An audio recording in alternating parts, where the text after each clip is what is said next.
What's up, everybody? This is our college basketball big game breakdown for March 13th. My name is Logan. With me in the studio, Nick Von Brick. Yo. Hit that like and subscribe button if you don't mind. Conference tournament weekend rolls on.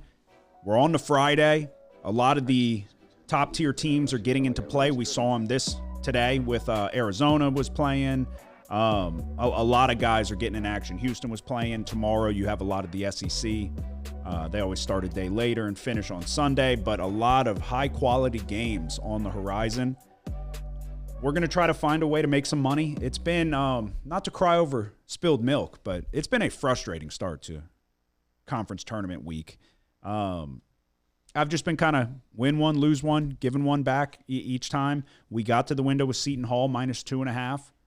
In a game that was very predictable, exactly how I expected it to go, smothering defense from Seton Hall and really frustrating offense at times, the majority of times. And then NC State, the problem is you got to have the ball bounce your way if you're going to win and you're going to make money doing this, or else you're just going to go 500. If NC State, I had them +5.5. It went up to 6.5. Neither one of them covered. They had a chance under a minute, down 4. A missed free throw. They gave up just a terrible, lazy box out by Darian Williams. They give up a rebound, and they got a foul again. Long story short, it comes down to 2 seconds left. They jack up a 3, down 5, and I'm sorry, it was more than that. The rebound was secured with 2 seconds left. NC State fouls them, and they go on to hit the 2 free throws, and I think they even had a shot from half court that would have been amazing, but didn't go.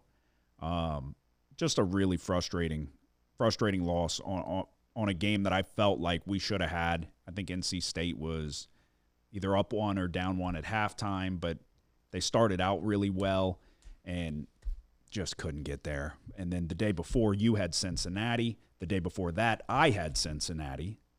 They should have covered both of them. They lost outright on the one that you had to end their season and probably end Wes Miller's tenure at Cincinnati. When I say it was the worst, and I'm not going to complain that long, but I have a personal vendetta against Wes Miller. And I've said it earlier back on that West Virginia game where it kind of sparked their run. I said this was the worst coaching performance I've seen all year. Wes Miller should be fired.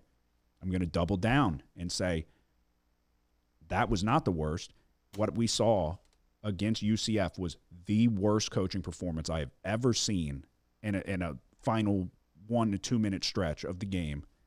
Wes Miller should undoubtedly be fired. He was just sitting on the sideline hoping things went better as his team couldn't break the press and couldn't handle the full court pressure.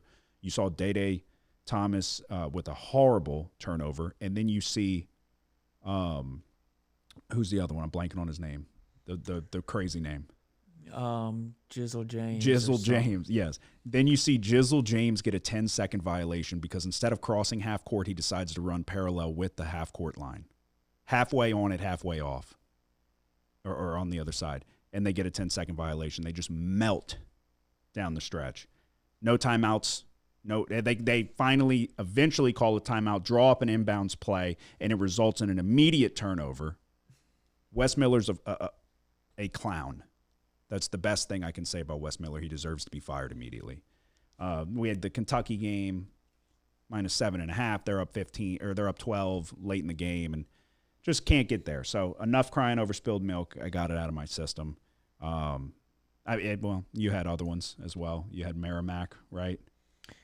Yeah, or Mercyhurst was a heartbreaker. Mercyhurst could have won the game outright, and they don't even cover. So yeah, it's just been it's easy to get discouraged. It's been a profitable season. It's been a tough start to conference championship week. But like I said, I win one, give one back. Win one, give one back. We're going to try to win more than we lose and get multiple winners under our belt. I'm going to have 3 plays for Friday. You have 1? Yeah. Okay. What time is your first one? Shit. Early or late? Doesn't really matter. I guess it's early, but maybe it's midday. Okay, I've got 2:30. Okay, I've got one before that. I'm going to go to Kentucky, Florida, 12 p.m. tip. You got Florida laying 11.5, totals 159.5. Kentucky gets another opportunity against the Gators. And this is a Florida team that plays great defense, is got an embarrassment of riches in the front court, and they play at a insane pace, one of the fastest in the nation. Florida's last game that they played, because they had the double bye in the SEC tournament, the last game they played was at Rupp Arena. They won 84-77, a little bit misleading. Kentucky made a push there late. They led by 17 at halftime, Florida did. Kentucky made it a game there down the stretch, but it was too little too late.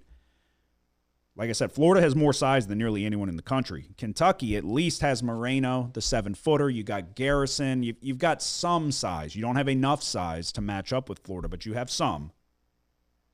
The way I'm looking at this one is if Kentucky is going to have any chance whatsoever, they have to, non-negotiable, they have to slow this game down. You cannot run with this Florida team. You have to slow it down, play in the half court. They're going to have an advantage in terms of Oweh versus Xavier Lee or Boogie Fland. You give the advantage to Kentucky's guards there. And Denzel Aberdeen, the former Florida Gator when they won the national championship, he's now on Kentucky. I say Kentucky has the advantage at the guard position, but Florida, that front court, is the best in the nation. So I'm going to go under 159.5. I think Oweh, who's coming off of a great game and shot it well from beyond the three-point line, I don't think he shoots it well enough. The way he wants to create and get to his spot in the mid-range, I think Florida's front line is going to be able to come up and contest a lot of those shots. Kentucky just doesn't shoot it very well. Florida doesn't shoot it very well. Florida's going to try to run you out of the gym. I think Kentucky has to slow this game down, and hopefully Moreno can not be a wet blanket out there and provide a little bit of resistance. But, yeah, I'm going to go under 159.5 as my first play for Friday. Where are you going? I'm going to go to Tennessee Vanderbilt. The spread now is Vanderbilt minus 1.5. It's a line flip.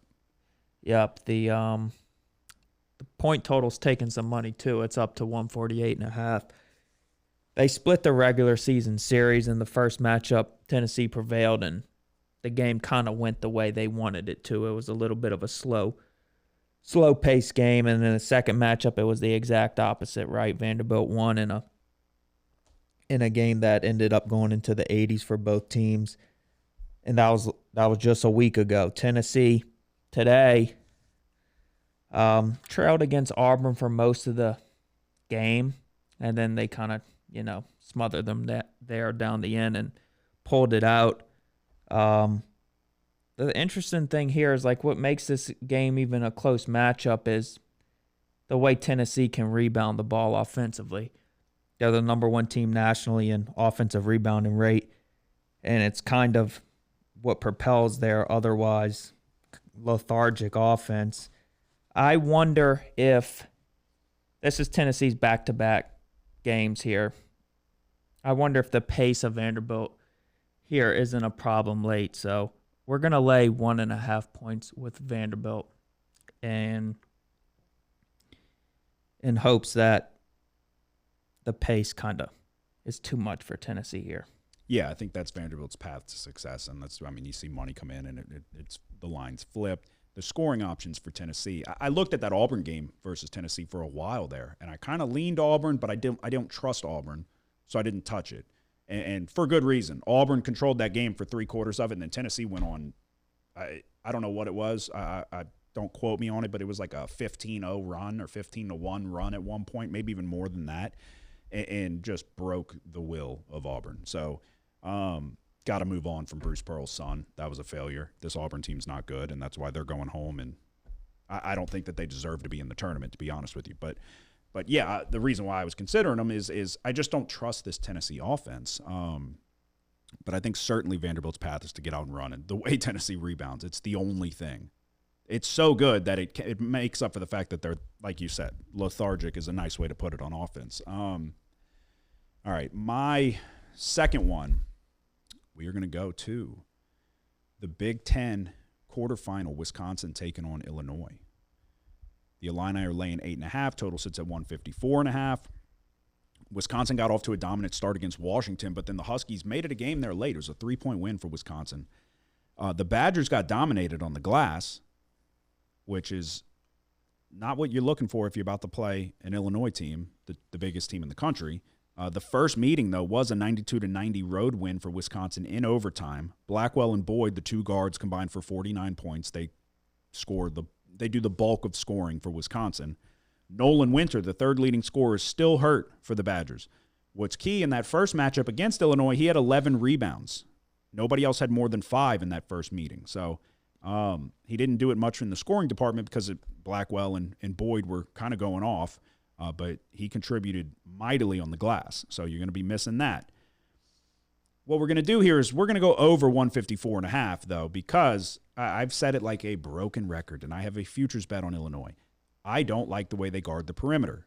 They're big, down low. They can rebound. A lot of second-chance opportunities. I think that will be available against this Wisconsin team, but the way they guard the perimeter, that's why you saw Boyd and Blackwell go crazy in that first matchup. But I don't love this Wisconsin defense either. If you look at Keaton Wagler, he went crazy as well. I think both teams shoot a lot of threes.